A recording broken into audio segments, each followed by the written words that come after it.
नमस्कार, स्वागत है आपका जी बिजनेस में। मैं हूं दीपक डोभाल और आप देख रहे हैं आपकी खबर आपका फायदा। स्ट्रोक का ग्लोबल खतरा सिर पर मंडराने लगा है। लैंसेट की एक रिपोर्ट की माने तो 2050 तक स्ट्रोक से होने वाली मौत का सालाना आंकड़ा 1 करोड़ के पार चला जाएगा। खासतौर से जो लोअर मिडिल इनकम वाले देश हैं उनमें इनका खतरा सबसे ज्यादा होने की आशंका है। भारत पर भी स्ट्रोक का खतरा मंडरा रहा है और यहां पर भी खतरे ज्यादा हैं। ये स्ट्रोक होता क्या है, क्यों होता है, क्या इससे बचा जा सकता है और इसका खतरा भारत समेत क्यों उभरती हुई अर्थव्यवस्थाओं और मध्यम और निम्न आय वाले वर्ग वाले जो देश हैं उन पर ज्यादा है। इस पर विस्तार से चर्चा करेंगे एक खास मेहमानों के पैनल के साथ, लेकिन सबसे पहले आप देखिए ये रिपोर्ट।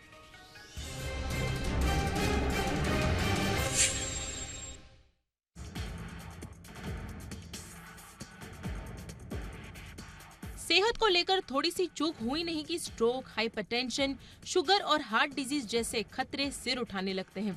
इसे लेकर ग्लोबल संस्थाएं समय समय पर हमें आगाह भी करती रहती हैं। अब स्ट्रोक को ही ले लीजिए। 2020 में स्ट्रोक से मरने वालों का जो ग्लोबल आंकड़ा 66 लाख के करीब था, वही आंकड़ा 2050 तक बढ़कर सालाना करीब 1 करोड़ के खतरनाक लेवल पर जा सकता है। यही नहीं, इन 1 करोड़ मौतों में 91% हिस्सेदारी लोअर मिडिल इनकम वाले देशों की होगी। 2020 में हिस्सेदारी 86% के करीब थी। दरअसल मेडिकल जर्नल लैंसेट ने ये चौंकाने वाली स्टडी जारी की है। एम्स की एक रिपोर्ट के मुताबिक भारत में बीमारियों से होने वाली मौत के आंकड़ों में स्ट्रोक एक बड़ी वजह है। भारत में हर साल करीब 1,85,000 स्ट्रोक के मामले सामने आते हैं, यानी करीब हर 40 सेकंड में एक स्ट्रोक का मरीज डॉक्टर के पास जाता है। वहीं हर 4 मिनट में स्ट्रोक से एक रोगी की मौत हो जाती है। स्ट्रोक यानी मस्तिष्क का दौरा। जब दिमाग में ब्लड क्लॉटिंग या किन्हीं और वजहों से ब्लड फ्लो बाधित होने लगता है या रुक जाता है तो दिमाग की नसें फट जाती हैं। इससे दिमाग की कोशिकाएं क्षतिग्रस्त हो जाती हैं। गंभीर मामलों में इससे मौत होने का खतरा बढ़ जाता है। स्ट्रोक की वजहों को भी समझना जरूरी है। अनहेल्दी फूड और खराब लाइफस्टाइल इसकी एक बड़ी वजह तो है ही, वही ब्लड प्रेशर, शुगर, स्ट्रेस और कोलेस्ट्रॉल संबंधी रोग में स्ट्रोक का खतरा ज्यादा होता है। स्ट्रोक के लक्षणों की बात करें तो जुबान का लड़खड़ाना, बोलने में दिक्कत आना, थोड़ी देर के लिए देखने में दिक्कत आना,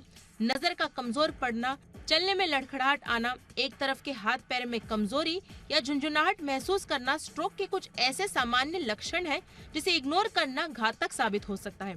पिछले साल की एक रिपोर्ट के मुताबिक भारत में स्ट्रोक की औसत आयु जहां पहले 57 से 60 साल के करीब थी, वो 43 साल के आसपास हो गई है।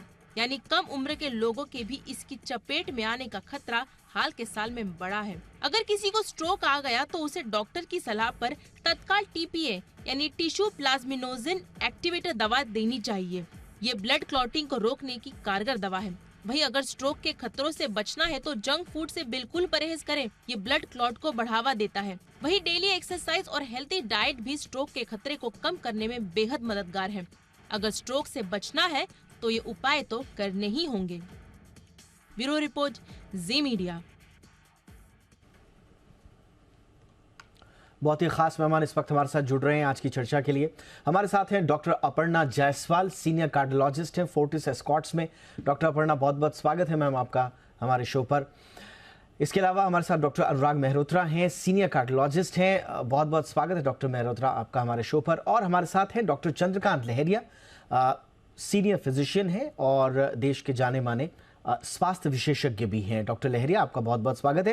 इनफैक्ट डॉक्टर लहरिया, मैं आपसे ही चर्चा की शुरुआत करना चाह रहा हूं।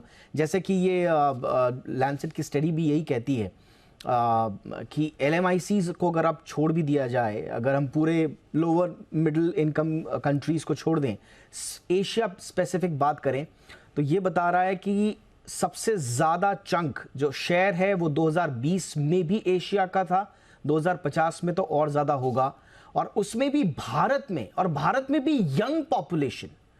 ये कितने खतरे बता रही है स्टडी? डॉक्टर लहरिया, आपका शुरुआती विश्लेषण।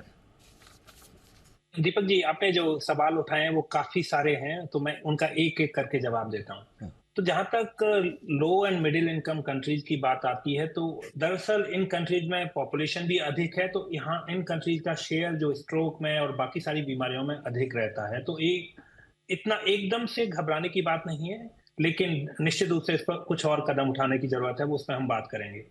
दूसरी बात आती है कि हम अक्सर सुनते हैं कि दिल की बीमारियां हों या ब्रेन स्ट्रोक हो और कोई भी बीमारी, अधिकतर बात आती है कि लो मिडिल इनकम कंट्रीज में और इंडिया में भी कम उम्र पर होते हैं। तो यह बात कुछ हद तक सच है कि कम उम्र पर होते हैं, लेकिन साथ में इसका कॉन्टेक्स्ट यह भी है कि हमारे जो देश हैं, लो मिडिल इनकम कंट्री और इंडिया, वहां पर जो औसत आयु है, एवरेज एज ऑफ पॉपुलेशन है, यंगर पॉपुलेशन होती है। तो जब पॉपुलेशन उस एज में ज्यादा होगी और उसमें भले ही कम खतरा हो, लेकिन तो ज्यादा केसेज आते हैं। तो एक दशक पहले माना जाता था, लेकिन 4-5 साल पहले बाकी देशों की तुलना में अधिक होते हैं। लेकिन जो तीसरा और महत्वपूर्ण बात आपने कही और जिस पर जिक्र होना, चर्चा होनी चाहिए और अधिक, वो ये है कि जो हाई इनकम कंट्रीज हैं वहां पर स्ट्रोक के इंसिडेंस अभी भी कम है और फ्यूचर में भी कम रहेंगे। लेकिन जो हमारे लो मिडिल इनकम कंट्री, वहां पर भविष्य में ही बढ़ेंगे। तो उसकी एक मुख्य वजह ये है कि स्ट्रोक आउटकम होते हैं वो इस पर डिपेंडेंट करते हैं कि वो हम क्या प्रिवेंटिव मेजर्स कर रहे हैं, और जिनको स्ट्रोक आया है उसका आउटकम इस पर निर्भर करता है कि कोई जो ट्रीटमेंट सीकिंग है वो कितनी कितनी क्विक है और वो जो सर्विसेज अवेलेबल है वो कितने बेहतर तरीके से प्रोवाइड की जा रही हैं। तो सबसे बड़ी बात है कि भारत जैसे देश में हम जानते हैं कि जो रिस्क फैक्टर इंक्रीज करते जा रहे हैं, लेकिन उनके लिए प्रिवेंटिव इंटरवेंशन नहीं किए जा रहे हैं। लोगों को जागरूकता नहीं है, अगर जागरूकता है तो लोग उसका पालन नहीं करते हैं। फिर हेल्थ केयर प्रोवाइडर भी इतने बिजी हैं, व्यस्त हैं, अंडर ओवरवेल्म है और उनके पास पेशेंट अधिक होते हैं कि वो प्रिवेंटिव इंटरवेंशन को नहीं बताते हैं। साथ में जनता भी प्रिवेंटिव इंटरवेंशन की बजाय ट्रीटमेंट पर अधिक ध्यान देती है। तो ये सारे मुद्दे हैं, इनकी वजह से लो मिडिल इनकम कंट्रीज में स्ट्रोक और अन्य बीमारियां बढ़ती जा रही हैं, जबकि बाकी देशों में पिछले कुछ दशकों से और 1-2 दशकों से ट्रेंड देखा गया है कि या तो स्टेबल हैं या रिड्यूस हो रहे हैं उसके नेगेटिव आउटकम, क्योंकि प्रिवेंटिव और ट्रीटमेंट। एक और महत्वपूर्ण बात यहाँ पर ये है कि दूसरा चीज होता है इस तरह की आउटकम में डिले। सो लोग जब स्ट्रोक या उसके सिम्टम को नहीं जानते तो उसकी वजह से ट्रीटमेंट सीकिंग के लिए डिले होते हैं। फिर दूसरा एक जो डिले जो सिर्फ इंडिया और लो मिडिल इनकम कंट्रीज में होता है, लोगों को पता नहीं होता है कि किस फैसिलिटी पर इस परिस्थिति के लिए जाना है, तो वो दूसरी जगह जाते हैं। जब सही फैसिलिटी से पहुंचने से पहले काफी देर हो जाती है और उसकी वजह से भी इस तरह के डिले होते हैं और उससे आउटकम एडवर्स होती है।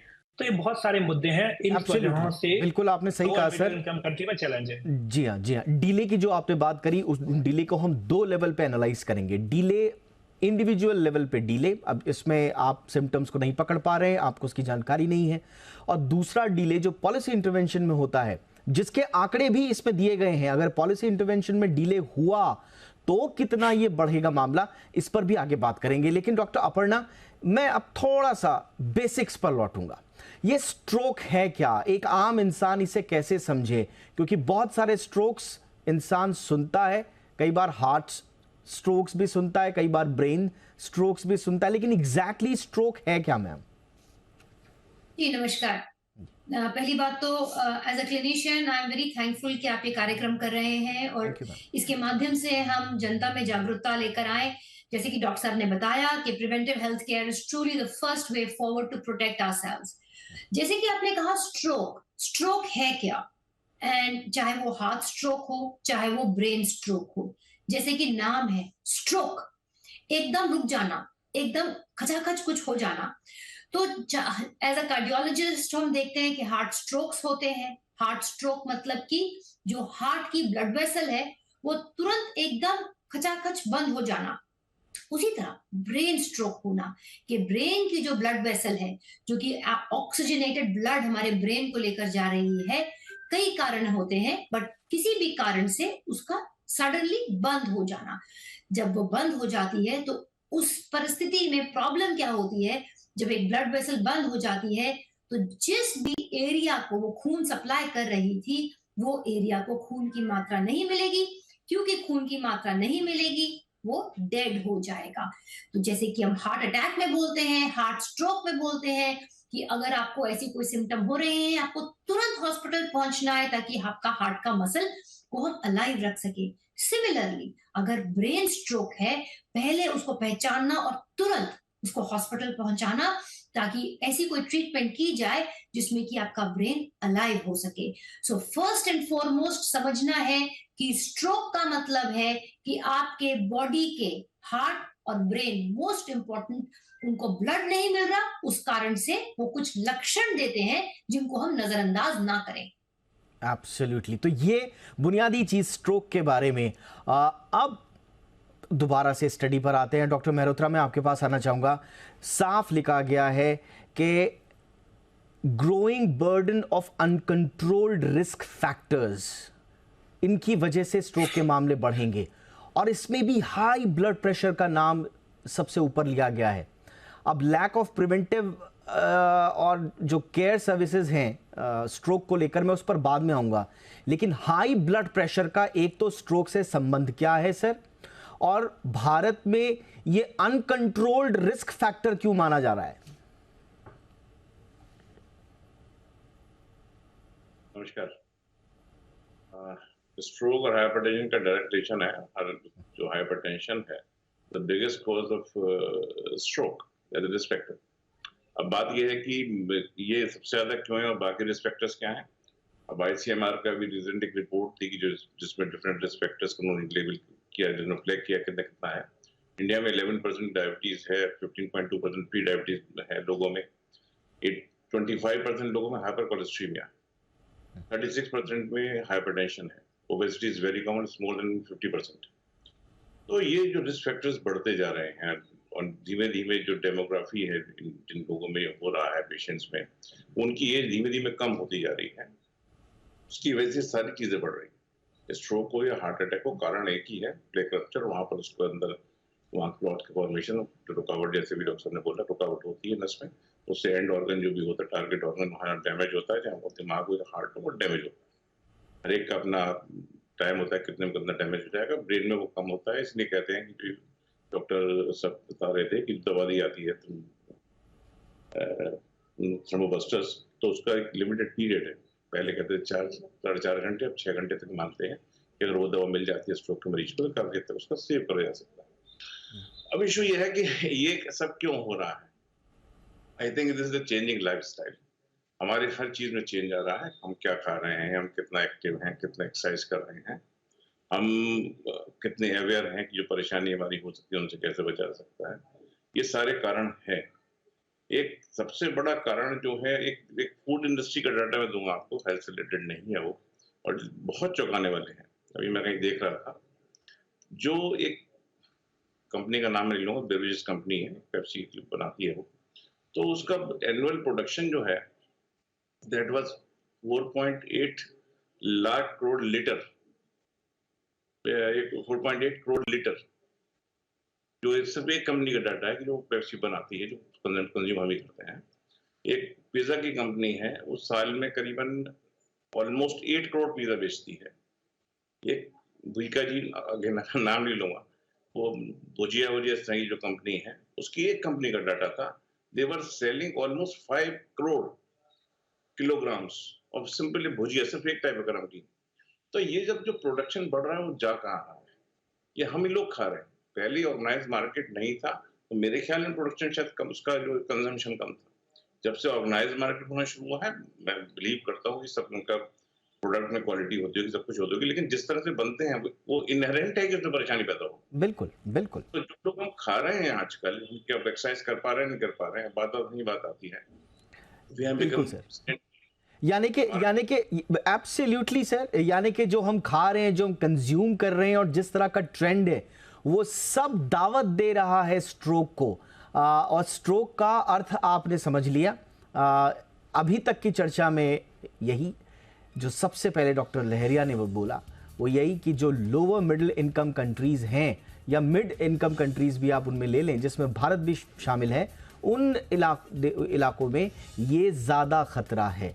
ये क्यों है और क्या है, ये मैम ने आपको बताया कि ऑक्सीजन सप्लाई अगर आपके ऑर्गन तक जाना बंद हो गया, चाहे वो ब्रेन है या हार्ट है, तो फिर स्ट्रोक आ सकता है। और डॉक्टर मेहरोत्रा ने बताया कि क्यों आ रहा है, क्योंकि हमारी लाइफस्टाइल बिगड़ी हुई है, जो हम कंज्यूम कर रहे हैं वो किस क्वालिटी के आ रहे हैं, और उनमें जो इंग्रेडिएंट्स हैं वो क्या हैं, ये सब के सब स्ट्रोक का कारण बना रहे हैं। तो अब मुझे लगता है कि आपको समझ में आ गया होगा कि लैंसेट की ये जो रिपोर्ट कह रही है कि 2050 तक करोड़ लोग हो जाएंगे, ये दुनिया का है, भारत का इसमें मेजर चंक है, ये क्यों है। अब करना क्या है, इस छोटे से ब्रेक के बाद इस पर चर्चा करेंगे कि करें तो करें क्या, ये रिस्क फैक्टर्स को कैसे एड्रेस करें, कैसे कम करें, और एक जो stroke prevention and care service जो बताई जा रही है वो क्या होती है, वो प्रिवेंशन होता क्या है, आपके स्तर पर क्या है, सामुदायिक स्तर पर क्या है और सरकारी स्तर पर क्या है। तो स्ट्रोक है आज की चर्चा का विषय। 2050 तक ये 1 करोड़ लोगों की मौत का कारण बन सकता है अगर समय रहते उपाय नहीं किए गए। इसी पर कर रहे हैं आज हम चर्चा। Doctor Lahariya, the Lancet neurology की रिपोर्ट, इसका शुरुआती पन्ना एक लाइन कह रही है इस पन्ने में कि implementation of evidence-based interventions could reverse these epidemiological trajectories. अब ये evidence-based interventions क्या हैं? क्या ऐसी चीजें हैं सर जो स्ट्रोक से हमको बचा सकती हैं? तो सबसे पहले बात करते हैं कि जो पहले चर्चा हो चुकी है कि स्ट्रोक के रिस्क फैक्टर क्या होते हैं। तो हमने सुना कि डायबिटीज, हाइपरटेंशन, लिपिड या कोलेस्ट्रॉल का बढ़ जाना और कुछ अन्य जो लाइफस्टाइल रिलेटेड चीजें होती हैं वो स्ट्रोक का कारण बनती हैं। तो लेकिन इनका एक अच्छी बात है ओबेसिटी। सो डायबिटीज, हाइपरटेंशन, ओबेसिटी और कोलेस्ट्रॉल, इन सारे बढ़ने पर स्ट्रोक की संभावना बढ़ जाती है। और इन चारों चीजों को रोकने के लिए, मॉडिफाइबल रिस्क फैक्टर है, इनको रोकने के लिए लाइफस्टाइल मॉडिफिकेशन की जरूरत होती है। वो सब कॉमन है कि रेगुलर फिजिकल एक्टिविटी, हर व्यक्ति को कम से कम 30 मिनट प्रतिदिन और सप्ताह में 150 minute moderate intensity physical activity करनी है। दूसरा है हेल्दी डाइट, आप बैलेंस हेल्दी डाइट जिसमें आपको प्रोटीन लेना है, साथ में वेजिटेबल और फ्रूट्स लेना है और फैट की मात्रा कम करनी है, अनहेल्दी फैट की मात्रा कम करनी है। फिर तीसरी चीज आ जाती है कि आपको स्लीप और अन्य चीजों पर फोकस करना है। चौथी चीज है किसी भी तरह का स्मोकिंग और अल्कोहल का सेवन बंद कर दें। तो इन सारी चीजों को हम पालन करेंगे तो हम काफी हद तक इसको प्रिवेंट कर सकते हैं। लेकिन साथ में याद रखना होगा कि कुछ स्ट्रोक के केसेस फिर भी होते रहेंगे, वो नॉन मॉडिफाइबल रिस्क फैक्टर से होते हैं। जैसे जिन एज हो गई, उम्र बढ़ने के साथ खतरा बढ़ता चला जाता है, या फैमिली हिस्ट्री है कि परिवार में अगर किसी को इस तरह के रिस्क फैक्टर हैं और पहले भी इस तरह का इंसिडेंट आया तो उनको खतरा अधिक रहता है। तो उन लोगों को जो नॉन मॉडिफाइबल रिस्क फैक्टर रखते हैं, उन लोगों को इन सारी सावधानियों को और अधिक बरतना है। तो आज का साइंस और जो हमारा हाई इनकम कंट्री का डेटा कहता है वो इस बात को दर्शाता है कि अगर आप इंटरवेंशंस को और लाइफस्टाइल मॉडिफिकेशन को ढंग से करेंगे तो आप जो स्ट्रोक की दर है किसी भी देश में, जो इंसिडेंट्स हैं, उसको एटलीस्ट स्टेबलाइज कर सकते हैं और डेफिनेटली रिड्यूस कर सकते हैं। Absolutely. फाइनल पॉइंट मैं बात करूंगा कि जो स्ट्रोक होने की संभावना, जो नॉन मॉडिफाइबल रिस्क फैक्टर है जिनमें जो हाई रिस्क इंडिविजुअल है, अगर हम प्रिवेंटिव इंटरवेंशन करने के बाद भी अगर उनको स्ट्रोक होता है तो अगर हम जो डिले होते हैं जिनकी हम बात कर रहे हैं इंडिविजुअल लेवल पर और प्रोवाइडर लेवल पर, उनके बारे में भी इंटरवेंशन करें तो हम उससे होने वाले डेथ्स और अन्य दिक्कतों को भी कम कर सकते हैं। Absolutely sir. और इसमें देखिए बहुत सारी, ये थोड़ा सा पॉलिसी मैटर इसलिए है क्योंकि हमारा जो हेल्थ एंड फैमिली वेलफेयर का जो बजट आता है, जिसको हम स्वास्थ्य का बजट बोलते हैं, उसमें कितना आपने नॉन कम्युनिकेबल डिजीज़ के लिए रखा हुआ है, ये हमेशा एक चर्चा का विषय रहता है। अब उस पर हम ज़्यादा नहीं जाएंगे, थोड़ा बहुत इस बार चेंज इन्होंने ज़रूर किए हैं। अगर आप हेल्थ रिसर्च जिसकी बात की जाती है, उस पर 7.4% इस बार बढ़ाया था, टोटल लगभग 12% के आसपास बढ़ाया है। लेकिन अभी भी जो जितना चाहिए जीडीपी के 2% से नीचे ही है। अभी आपको बहुत ज़्यादा चाहिए, 4% to 6% के आसपास दरकार बताते हैं दुनिया भर के स्वास्थ्य विशेषज्ञ। वहाँ तक हम पहुँच नहीं रहे हैं, और अगर वहाँ तक नहीं पहुँचेंगे तो बर्डन ऑफ डिजीज़ बना रहेगा और ये देश की प्रोडक्टिविटी के लिए ठीक नहीं। बहरहाल मैं इसमें ज़्यादा नहीं जा रहा। मैं अब डॉक्टर अपर्णा आपके पास आना चाहूँगा। डॉक्टर अपर्णा, स्ट्रोक क्या कोई सिम्टम्स के साथ आता है मैम, या जैसा आपने बताया कि अचानक से ये आघात एक तरह का आ जाना, ये अचानक ही आएगा या कुछ सिम्टम्स भी देता है, और अगर आ जाए किसी को तो उस स्थिति में क्या किया जाए? जी, तो ह्यूमन बॉडी मैं समझती हूँ बहुत रेजिलिएंट है, और ह्यूमन बॉडी अक्सर हमें बताती है कि मुझे प्रॉब्लम होने वाली है। प्रॉब्लम ये है कि हम उसको नजरअंदाज करते रहते हैं। जैसे कि डॉक्टर साहब ने कितने अच्छी तरीके से बताया कि हाइपरटेंशन हुआ, डायबिटीज हुआ, स्मोकिंग हुआ, ओबेसिटी हुआ, लैक ऑफ फिजिकल एक्टिविटी हुआ। जिन लोग इस मात्रा में हैं, उनको पहले ये ध्यान रखना चाहिए that they are at risk of a brain stroke. They are also at a risk of a heart stroke.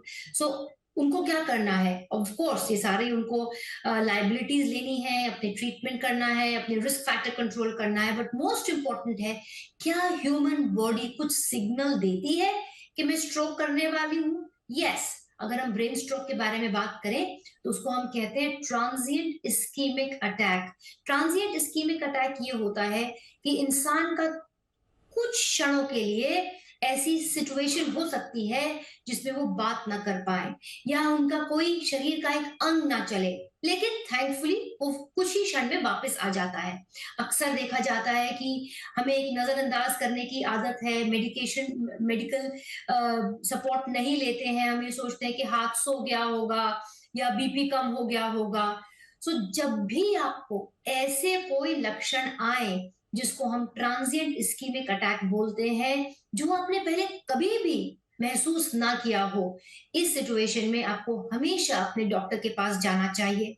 आपके डॉक्टर कुछ टेस्ट बताएंगे एंड कुछ दवाइयां स्टार्ट करेंगे and there is a good chance कि आप अपने आप को स्ट्रोक से बचा सकते हैं। याद रखना है कि ट्रांजिएंट इस्कीमिक अटैक जैसे कि नाम है, ट्रांजिएंट है। अगर आप अपना ट्रीटमेंट स्टार्ट कर देंगे आपको स्ट्रोक नहीं होगा। अगर एक बार स्ट्रोक हो जाता है ऑफन वो काफी डिसेबलिंग और डेविस्टेटिंग होता है। तो अगर आपको स्ट्रोक के लक्षण आ रहे हैं जैसे कि या तो मुंह का टेढ़ा हो जाना, शरीर का एक भाग का ना यूज कर पाना, तो उस स्थिति में आपको टाइम ना वेस्ट करते हुए तुरंत हॉस्पिटल पहुंचना है। तुरंत हॉस्पिटल इसलिए पहुंचना है, कुछ ऐसी दवाइयां हैं जिनको हम क्लॉट बस्टिंग मेडिकेशंस बोलते हैं, वो इंट्रावीनस दी जाती हैं, कई बार इंट्रा आर्टीरियल भी दी जाती हैं। क्लॉट बस्टिंग मेडिकेशंस देते हैं और कई बार न्यूरोलॉजिस्ट हो सकता है कोई प्रोसीजर भी करना चाहे जिसमें कि पेशेंट की जान बच सकती है और उसको स्ट्रोक ना हो। चाहे वो ब्रेन स्ट्रोक हो चाहे वो हार्ट स्ट्रोक हो, दोनों टाइम पर आपको बिल्कुल भी टाइम वेस्ट नहीं करना है। कभी भी ऐसे आपको सिम्पटम्स आए, बहुत अच्छे से मैम आपने इसको समझाया कि अगर किसी को ये इस तरह के सिम्टम्स आए तो क्या करना चाहिए और एग्जैक्टली उस दौरान होता क्या है, किस तरह के संकेत। Doctor Mehrotra, again policy level पे ही मैं बात करूंगा एक बार फिर से। लैंसेट न्यूरोलॉजी कमीशन कह रहा है कि जो वर्ल्ड स्ट्रोक ऑर्गेनाइजेशन है WHO, वो 2030 तक इंटरवेंशन से बर्डन को, स्ट्रोक के बर्डन को 2030 तक कंट्रोल में एक तरह से लाना चाह रहा है। लेकिन भारत में जहां पर हर दूसरा तीसरा व्यक्ति हाइपरटेंशन का शिकार हो और ज्यादातर लोगों को ये मालूम ही ना हो कि वो हाइपरटेंसिव है, ऐसी स्थिति में हम स्ट्रोक के खतरे को किस लेवल पे कहां इंटरवेंशन करें सर कि कम हो? प्रिवेंशन और इंटरवेंशन, प्रिवेंशन को लेकर इंडिविजुअल लेवल पर और एक सोसाइटी के लेवल पर और एक गवर्नमेंट लेवल पे, तीनों लेवल्स हैं। पर्सनल लेवल पे की जो अभी बात हो रही थी, डिफरेंट रिस्क फैक्टर्स हैं। अब ब्लड प्रेशर जैसे है, 1/3 लोगों को ही सिर्फ मालूम होता है उन्हें ब्लड प्रेशर है, उसमें से 1/3 सिर्फ दवा लेते हैं, उसमें 1/3 का सिर्फ कंट्रोल रहता है। अगर आप इस डाटा को एनालाइज करेंगे तो कितनी बड़ी आबादी जो रिस्क पर है।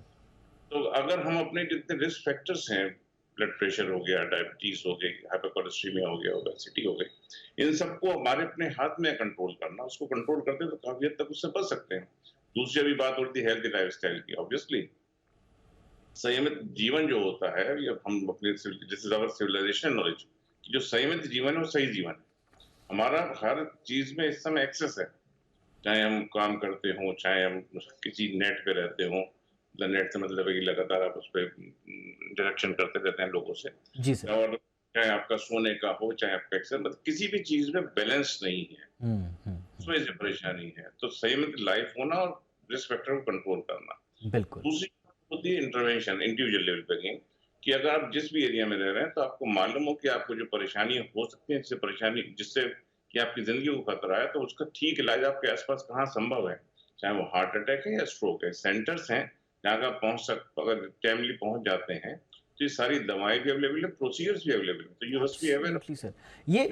ये सर इतनी बुनियादी चीजें हैं कि कई बार हम भी हतप्रभ हो जाते हैं कि इसके बारे में लोगों को जानकारी और जागरूकता क्यों नहीं है। मुझे लगता है टाइम आ गया है इस देश के एक एक नेता को जब भी अपने चुनाव के पोस्टर छपवाते हैं ना, उनके साइड में जरूर लिख देना चाहिए डायबिटीज, हाइपरटेंशन, लाइफस्टाइल से आप कैसे तमाम बीमारियों को दूर करते हैं। अच्छा, जितने शोज हमने किए हैं, जितने हमने एपिडेमिक टाइप की जो महामारियों वाले शो किए हैं, उन सब की जड़ों में अगर आप देखेंगे आज की तरह ही हाइपरटेंशन, डायबिटीज, लाइफस्टाइल, ये तीनों चीजें हैं।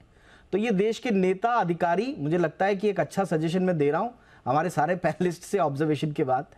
हाँ डॉक्टर मेहरोत्रा, एक बार मैं बोलना चाहूंगा हाँ कि हमारी जितना भी गवर्नमेंट या ऑर्गेनाइज हेल्थ केयर सिस्टम है गवर्नमेंट की तरफ से जो है, it is still focused on infective diseases, national malaria programme, national TB programme and non communicable disease पे है, लेकिन it is not been given proper due. और सबसे ज्यादा बर्डन एनसीडीज का ही आ रहा है सर, एब्सोल्युटली एनसीडीज का ही आ रहा है। यस, इन्वेस्ट बहुत नहीं करना है, हाँ प्रिवेंटिव नॉलेज देनी है, टेस्ट मिनिमल होने हैं, लेकिन हमारी तो क्या बात करें तो जो है सरकारी उसके जो एब्सोल्युटली सर, बिल्कुल। मैं चाहूंगा इस पर हम कभी फिर से चर्चा करें। इंटरेस्टिंग पॉइंट है ये कि डिजीज पे शायद उतना हमारा ध्यान नहीं है।